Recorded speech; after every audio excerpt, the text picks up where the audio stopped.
អូនគុំជាស្ទឹងបាខឹងនឹងបង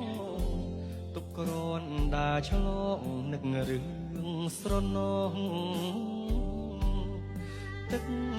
អើយហូតទៅកុំនៅក្រៀមក្រងនាំដួងចិត្តស្មោះទៅប្រាប់នាងផងដងស្ទឹងសង្កែធ្លាប់តែផ្ញើចិត្តពេលយប់ងងឹតស្ទាបអងអែលខ្នងបើឈប់ស្នេហា